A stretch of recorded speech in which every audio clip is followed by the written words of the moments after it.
Freedom after retirement isn't always what we imagine. Some think it means traveling more, doing more, achieving more. But for me, it started with something far quieter. The day I sat down and didn't feel guilty for doing nothing. That moment changed everything. I used to live like an overwound clock. Wake up, get things done, eat on time, take medicine on time, go to bed on time. My whole day revolved around a checklist, even though, honestly, sometimes there wasn't anything that important to do. After turning 60, I began carrying this invisible pressure with me. To stay useful, to stay busy, to prove to my kids, my neighbors, and even to myself that I'm not useless. I can still do things. And just like that, I turned myself into a machine. I did everything on time, but my heart wasn't at peace. I smiled, but inside, I was always tired. And the strangest thing happened. The more I tried to be useful, the more I felt meaningless. One time, I sat alone in the kitchen, doing nothing. No cleaning, no cooking, no television to kill time. And then, something very real surfaced within me. I didn't know how to rest. I had lived too long chasing the clock, and in doing so, I had drifted away from the real rhythm of my life. I forgot that a tree doesn't bear fruit every day. A stream doesn't always rush. And a human being, especially after 70, needs to slow down to see what's truly happening inside. Today, I want to share the journey I began. The day I stopped living by the clock, and how life started unfolding in a completely different way. One morning, I woke up as usual. On the table was my to-do list from the night before. Fold laundry, water the plants, prep lunch early, call my granddaughter, clean the kitchen. Simple tasks. But I had created a list like this every day. And as usual, I began tackling them one by one. But that day, by the second task, I felt completely drained. I stood in the living room, holding a rag, and inside was a quiet exhaustion I couldn't explain. Not pain, not sadness, just a deep tiredness in both body and mind. I walked over to the sofa and sat down. No phone, no television, no distractions. I just sat still. And surprisingly, for the first time in years, I didn't feel guilty for doing nothing. I felt relieved. That voice that always whispered, "Get up, get moving, don't be lazy, don't slow down," finally went silent. And I realized for all those years, I hadn't really lived for myself. I lived for the illusion that I needed to stay busy, so people wouldn't think I was old and lazy. Even if no one said it out loud, I pressured myself. I remembered something the Buddha said in the Anguttara Nikaya. The wise know the right time to act and the right time to rest. We don't have to always push, always finish something. Just like a bowstring can't stay pulled forever, our minds and bodies also need to loosen at the right time. But for years, I lived like a string, pulled too tight. I forced myself into a kind of productivity that no one asked for, except for my own fear of emptiness. I was afraid of sitting still, afraid of silence, afraid of afternoons without tasks, afraid of the ticking clock echoing in the house while I had nothing accomplished. But the moment I sat down that day and allowed myself to do nothing, something deep inside me began to soften. I looked out the window. The tree in front of the house was still standing. The sun was shining. Birds were singing. And I thought to myself, maybe I can live more slowly and still live fully. That afternoon, I threw away my to-do list. I walked slowly around the yard. No set number of steps, no fitness tracker, no goal. Just walking with myself. When I came back to my seat, I sat down and breathed. Not trying to meditate, not trying to do anything, just breathing with gratitude. And that feeling was more valuable than anything I'd checked off in the past week. The next day, I wrote a new kind of schedule. Not about what to do, but when to pause. I divided my day into 4 soft parts. Morning, Wake up, sunlight, warm tea, slow walk. Midday, simple meal, quiet rest, read a few pages. Afternoon, breathe for 10 minutes, light chores, gentle self-massage. Evening, early dinner, sit in stillness for 5 minutes. Early sleep, nothing forced, gentle but intentional. I realized I used to only rest when I was exhausted. Now I rest before I reach that point. And in doing so, I don't feel lazy. I feel like I'm caring for myself mindfully.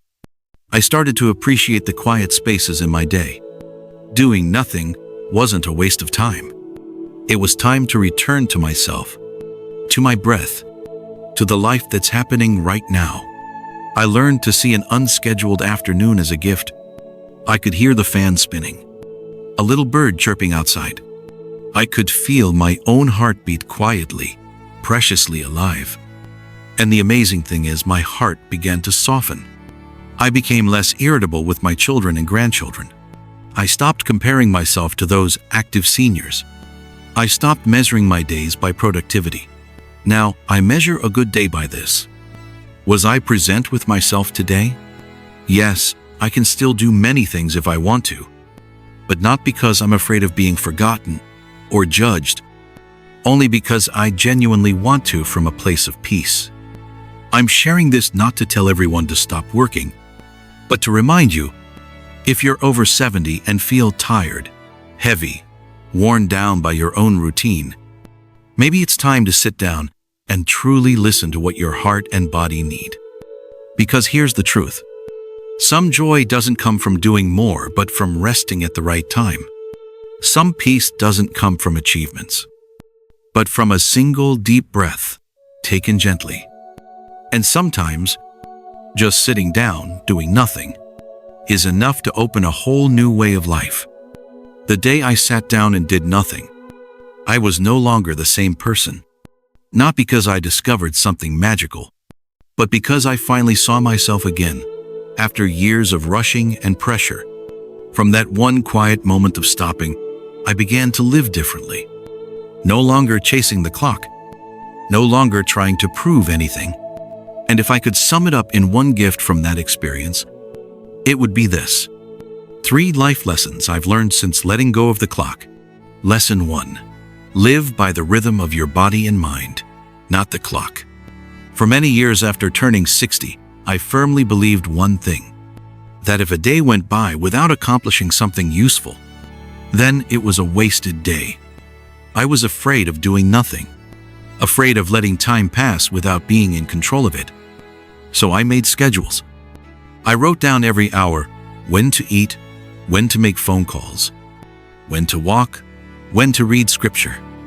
Everything had to follow the plan, no deviations allowed. It sounded organized, but the truth is, I ended up being controlled by the very schedule I created. I didn't wake up each morning because I was well rested, but because it was time to wake up. I didn't eat because I was hungry, but because it was time to eat. I didn't rest because I felt like resting, but because the schedule said so. I was living like a machine, obeying the clock and forgetting that my body had changed and my mind was craving a different pace. But everything changed the day I sat down and allowed myself to do nothing. That's when I realized I have the right to live by my own rhythm. No pressure, no rush. I began to try something new. I stopped clinging so tightly to the clock. The next morning, I didn't set an alarm. I let myself wake up naturally. Let my eyes open when they were ready.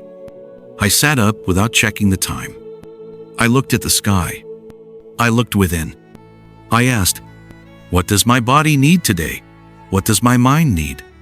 And to my surprise, when I stopped forcing myself into a rigid schedule, I felt a deep sense of ease.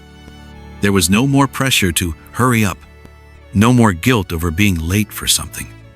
I no longer felt like I was being driven.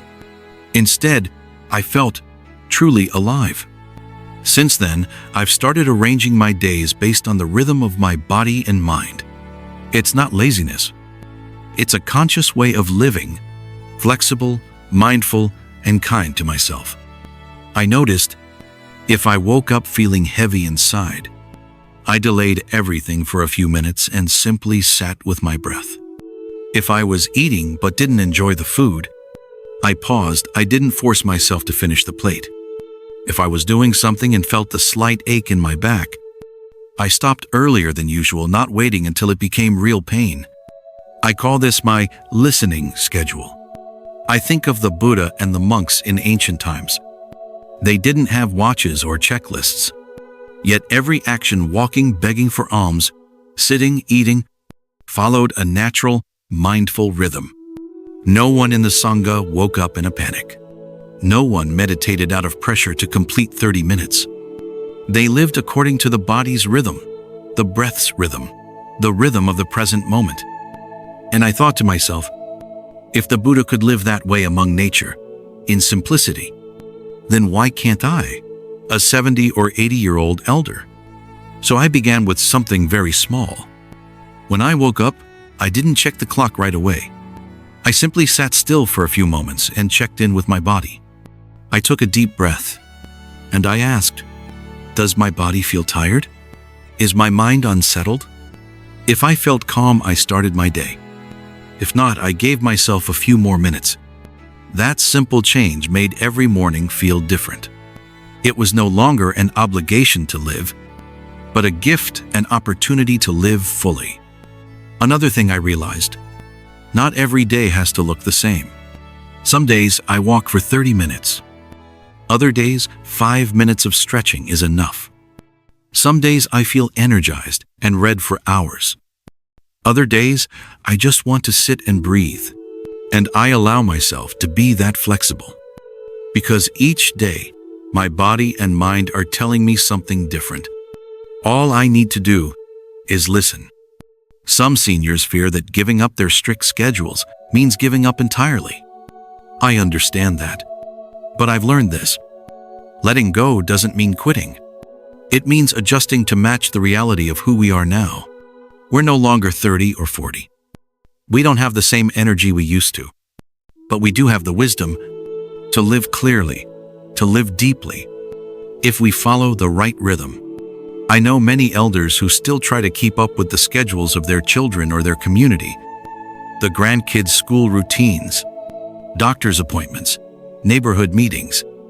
But if we keep living by other people's clocks, we'll lose touch with the inner rhythm. And when we lose our inner rhythm, we lose ourselves. So let me ask you sincerely, when was the last time you sat still and asked your body if it was tired?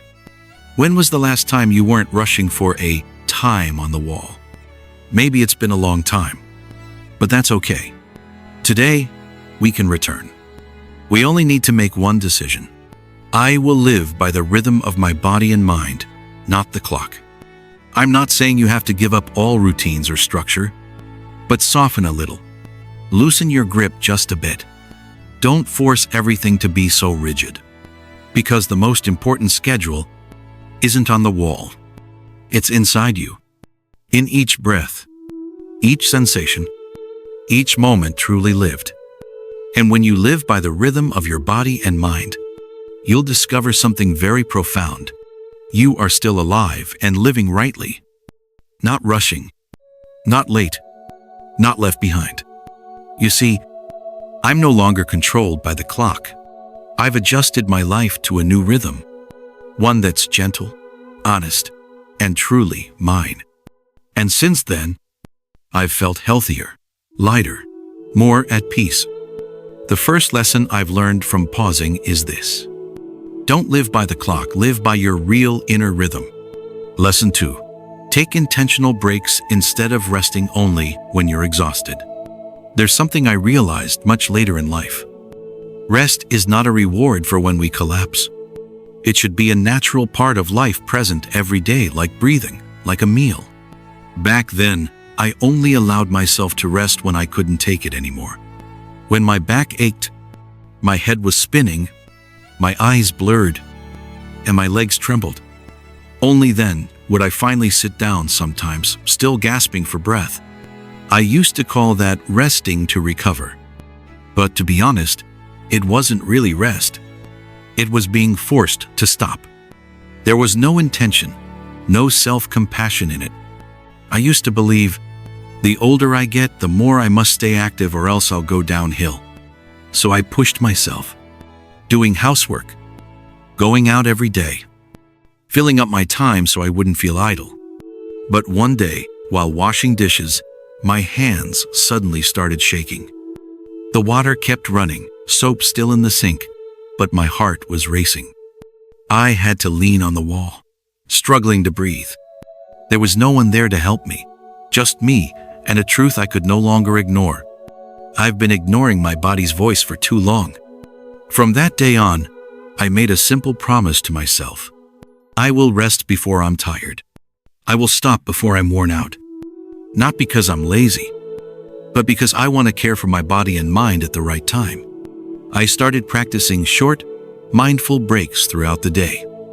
They didn't need to be long or fancy, just moments to pause and truly be present. For example, after sweeping the floor, I didn't rush to wash the cups. I sat down and took 3 deep breaths. After lunch, I didn't turn on the television right away like before. I sat quietly for 10 minutes, letting my stomach settle, letting my mind calm down. At first, it felt strange, but slowly, something wonderful began to happen. I no longer felt drained for hours after simple tasks. I stopped snapping at loved ones when I was tired. Most of all, I started finding gentle joy in those quiet pauses. I remembered a passage from the Satipatthana Sutta, where the Buddha taught, "When walking, know you are walking. When standing, know you are standing. When sitting, know you are sitting. When lying down, know you are lying down." Mindfulness isn't about doing something big. It's simply being aware of what you're doing, knowing when to go on and when to stop. Someone once asked me, "If you rest like that, how do you find the energy to keep going?" I smiled, because I stop at the right times, that I don't wear myself out from the inside. Each little break is like a rest stop on a long journey, so I can keep going with more strength and clarity.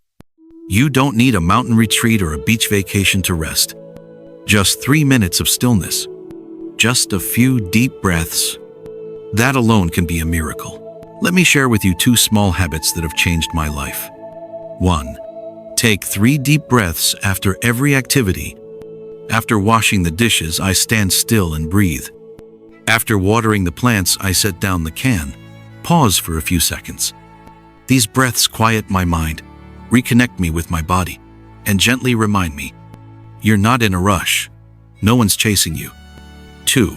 Sit quietly for 10 minutes after every meal. I used to jump up right after eating to start cleaning. Now, I stay at the table. No phone, no chatting. I close my eyes, feel the lingering taste on my tongue. Thank the food. Thank my body for digesting. That moment helps me avoid post-meal fatigue and makes napping easier too. I once shared this with an old friend. He laughed and said, "You're not very good at sitting still, but when you do it with heart." I think aging doesn't mean we have to hurry. Old age is meant to be lived deeply, not spent racing against ourselves. I no longer want to rest to recover.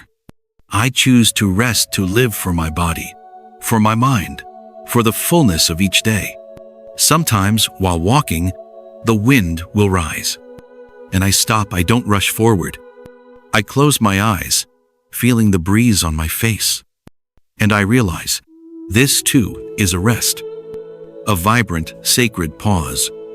In my younger years, I believed success means doing more, but now I know peace is knowing when to stop.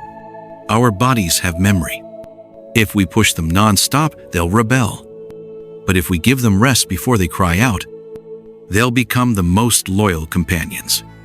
So if you're watching this video right now, I invite you to ask yourself, have I rested at the right moments today? If not, that's okay. Now is still the perfect time to begin. The second lesson I've learned is this: don't wait until your body screams to take a break. Rest when you're still clear-headed enough to choose the better path. A small pause taken at the right time can save an entire life that's become too overwhelmed. Are you ready for the final lesson? Something that may seem simple, but once I truly understood it, it changed how I looked at every single day in my older years. I realized I don't need to do more. I just need to be more present. Now, let's move on to Lesson 3. Lesson 3. You don't need to do more, you just need to be fully present. There was a time I felt proud of how much I could get done in a day. Clean the whole house, walk 3,000 steps, call 3 people, read 2 chapters, finish a documentary. Looking at my checklist, I felt active. But strangely, the more I did, the emptier I felt. I'd finish a meal and not even remember what I ate. I'd finish a conversation and not recall what the other person said. I'd walk around, but my mind was off somewhere, thinking about tomorrow's meals or next week's chores. That's when I realized I was doing a lot, but I wasn't truly there for any of it. One day, I came across a familiar saying from the Buddha. When drinking water, know you are drinking water. When walking, know you are walking. Awareness doesn't come from how much we do. It comes from the quality of our presence. That quote woke something inside me. I understood. Doing more doesn't mean living deeper. Being busy doesn't mean being valuable. What we truly need is to fully show up in each moment. From that day, I began doing less but doing it mindfully. I drank my tea more slowly. Not while checking my phone. Not while thinking of the next task. I just held the cup in both hands, inhaled the scent of ginger, took a small sip, and felt the warmth spread through my belly. That cup of tea was no longer just a drink. It became a morning ritual full of depth. I was fully present and I felt peaceful. One afternoon, while eating lunch, my grandchild came to talk to me. Instead of talking while chewing, I put down my chopsticks, looked into their eyes, and said, "Say that again for Grandpa slowly." And then I listened. Not in a hurry, not distracted. And for the first time, my grandchild shared a story with full excitement. Because I wasn't just hearing, I was present. That's when I truly understood. The quality of a day isn't measured by how much we get done, but by how present we are for the things we do. Even just one mindful activity in a day, done with full body, speech, and mind, is worth more than 10 rushed, half-hearted tasks. Mindfulness, as the Buddha taught, isn't something distant or mystical. It's simply knowing what you're doing, knowing what you're thinking, feeling what you're feeling. When eating, know that you're eating. When washing dishes, know that you're washing dishes. When walking, feel the ground beneath your feet. I remember once sitting under the porch, listening to the rain. No music, no phone, just sitting, being with the sound of falling water, hearing each drop, feeling the wind in my hair, sensing my heart slowly quiet down. And in that moment, I felt fully alive, needing nothing more, not needing to stay busy just to feel valuable. That's what being fully present means. It's stopping long enough to feel the life unfolding in this very moment. I know many seniors still carry the thought, I have to do something to feel alive. But the truth is, you are alive. Even when you're just sitting quietly, a single mindful breath is a meaningful act. A smile to yourself is a beautiful offering. A quiet meal is a sacred ritual of love. I no longer want to live a busy life. I want to live a deep one. Because now, at this age, every day is precious. Every moment deserves to be lived fully. And what about you? Have you ever eaten a meal while thinking about the past? Talked with a loved one while your mind was somewhere else? Can you even remember the taste of yesterday's lunch? If your answer is, I'm not sure, then maybe it's time to return to each action, each moment. I don't blame you. I used to live that way too. But if I could change, then you can too. Just start with one mindful breath. One unrushed cup of tea. One conversation with eye contact, with listening, with love. The third lesson I've learned is this: you don't need to do a lot to feel meaningful in old age. You only need to be fully present in the small things, and you'll live deeply. Now, I live slower but with more clarity. I do less but enjoy life more. I no longer need long checklists, because I've found something far more precious: true presence. And if you're still watching this video, I hope you'll try living one day with full presence, not measured by how many tasks you complete, but by how fully you show up for them. Just one day, and you'll feel a quiet transformation inside, just like I did. If you've stayed with me until now, perhaps you, too, are learning to appreciate every strong heartbeat, every gentle breath in this aging body. Old age doesn't have to be the final chapter of sadness. It can be the golden autumn of your life, if you know how to care, to listen, and to be grateful. If you're still able to do many of the things I've shared, then cherish your body like a lifelong friend, sometimes tired, but always quietly serving you without complaint. And if some parts of you have grown weaker, don't be discouraged. Just begin today, with one small act, one slow breath, or simply one moment of full presence. My dear friend, after all the years of rushing, striving, and worrying, I've come to learn 3 simple but profound truths: that we don't need to live by the clock, but by the rhythm of our own body and mind.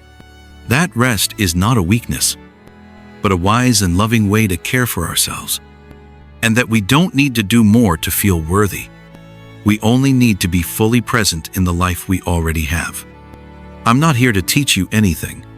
I only wish to sit beside you, like a friend, and share the truths that became clear to me through my own life.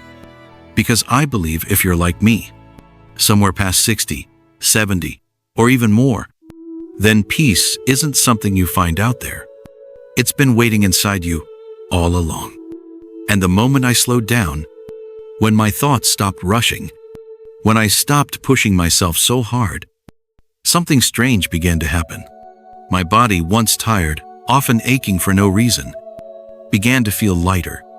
I slept better, digested better, and surprisingly, I ate less, yet felt stronger.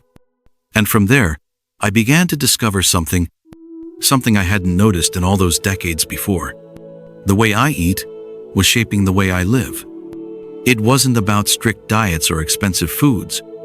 It was about eating right, eating light, and eating with mindfulness. And that's what I'll be sharing with you in the next video. 5 simple eating habits that keep me feeling 60, even though I'm 85. These are things I wish I had known sooner, because they could have saved me from illness, pain, and regret. I'll see you there. And if this video has touched something in you, please leave a comment below. Someone out there might read it and feel a little less lonely in their journey through old age. Wishing you a peaceful day and a rhythm of life that fits just right for you.